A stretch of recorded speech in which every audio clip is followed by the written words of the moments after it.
Thank you. Have a good one.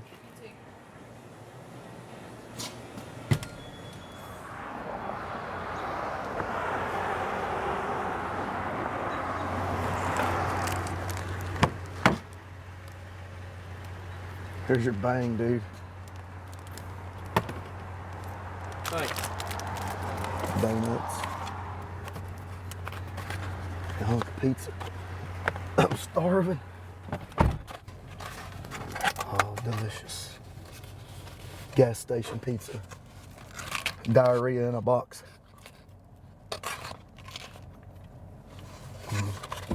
I'm freaking hungry. All right, so today we are going to introduce you to the LEASE. It's in Eastern Kanawha County. We started this LEASE like 2 years ago, turned it into a hunting club. It is almost right at 1,400 acres. So kind of like strip mine. We haven't killed a lot of deer off of it, but the deer that we've killed off of it, well, that has been killed off of it, are freaking huge and polluted with bears. But we're going to show you what our little management plan is, and we got a new food plot that we're going to put in. That's actually in the woods on top of a ridge line, and we're going to go from show you the first steps. This place is virgin; that hasn't been touched. So you'll see everything from the get-go, cutting the grass, tilling, planting, setting up we'll probably have to put a blind there because it's on top of this ridge. There's no big trees there or nothing. So, and then we'll show you the existing food plots that we already have.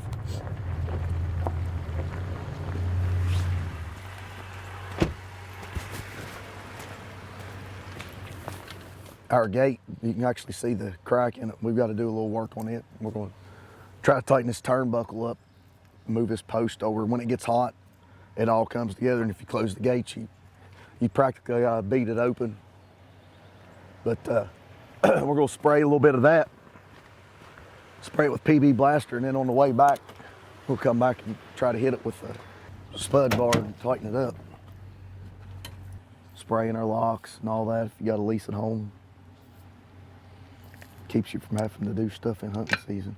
But another thing we found out is try to spray it with PB Blaster.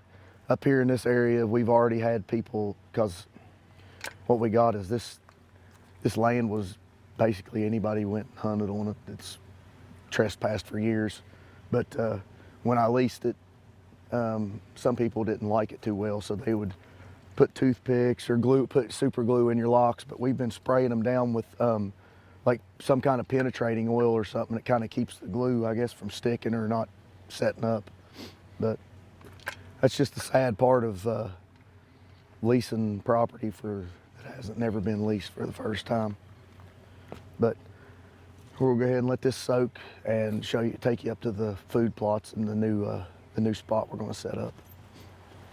All right, so for about the last year, the power company has been putting this new power line in across our property, and they've actually looked at the roads, man.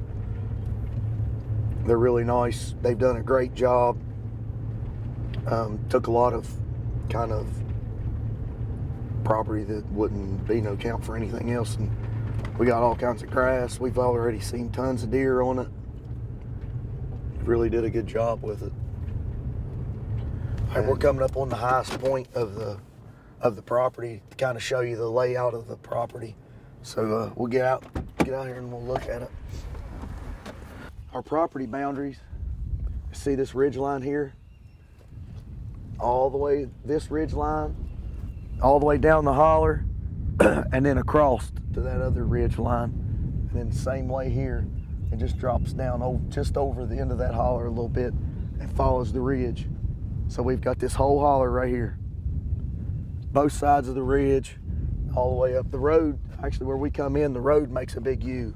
That's one of the reasons I picked this particular property, was because there's one way in, one way out. So they gated the end down here, gated the road up here going on over towards Winifred, and now everything's It's just blocked. It's blocked off. But there's actually 2 gates you got to go through to get to our top gate. All right, so here's one of the bad things about the lease is we have a lot of utility companies that have to do work on our lease. We've got gas wells on the lease, like the new power line, so they do maintenance and things like that. And what pisses you off the most is they don't lock the damn gate back sometimes. So look here. The gate's wide freaking open. For everybody. If you're a worker and you go on a piece of property, if it has a gate and it's closed, it should be closed when you leave. Watch how easy it is. Look, watch. Look. Close the gate and you take this lock and you piece the chain, you put it in here, and you go like this. It's just courtesy, assholes. So what we're doing, this road that cuts off to your right actually goes to plot 1. We're going to start with plot 2. We're going to go straight out through here because we got a couple things we're going to do at plot 1. But plot 2, we're going to just show you it, turn around, come back, and go to plot 1. We're going to show you, that's where the new spot's going to be. So we're going to kind of kill 2 birds with 1 stone up there. All right, we just got at the plot 2. Let me give you a little bit of overview of what we got going on here. We got another power line that comes across the property here. And then you got a gas line that runs this way. All right, so we're gonna walk down this road. Our plot 2 is actually here at the end of this road, where the gas line goes down the hill. Jason's trophy tree stand. This is the killing tree here. This is what we've coined it, the killing tree.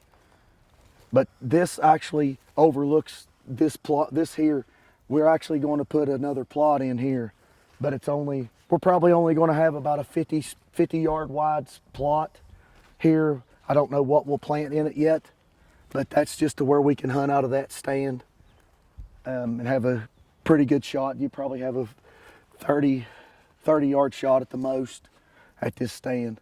But we're gonna walk on out the road, check out the plot too. We planted, what was it, turnips? And clover. Clover out there, and some, it was wheat, some wheat. Winter wheat. Winter wheat. All right, we're coming up on plot 2 now. And like, you gotta see this. The clover and the wheat is absolutely beautiful. Look at this. This is what it was when we started. It was this old broom sage stuff. And a lot of it was all this like briar bushes and stuff it was like that, especially right here. And we just cut it, tilled it, just broke the surface and threw clover and the wheat and stuff like I said earlier. But this right here, man, this looks good, but that looks amazing. But that's what it looked like. That's what it looked like when we started, was all that there. Well, we got the wheels back on the Grass Assassin. We told you there won't be no fancy equipment or nothing in this, in our 2 little segments. So here you go. This is the Grass Assassin. $200. $200 lawnmower. All right, so we're going to go ahead and cut this little plot. Go ahead and get all the grass and this old broom sage and briars and stuff cut down for this, where we got that trophy stand hanging in the killing tree. And then we're going to come back up here in a couple of weeks and till it and get ready to try to plant something.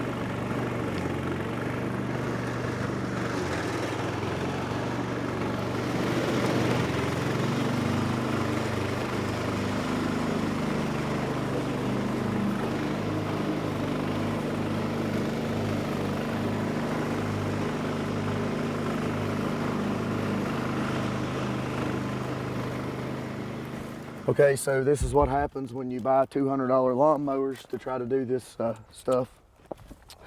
It broke down. So we got that much left. So we had a couple brackets come off. We're gonna have to take back down to the house and weld the deck up. So we're gonna take the deck off of it and take it back to the house. And all repairs will be made with a pair of needle nose pliers and duct tape and JB Weld. and JB Weld. But here's, you see where it came unwelded, where the weld broke on the deck. So we'll take that down, fix it, grease everything up, sharpen the blades, and hopefully we'll be back to cutting weeds, hopefully by next week. Anybody ever want to see where mistletoe comes from? That tree right there. Hey man, if I go over and stand under, you kiss my ass.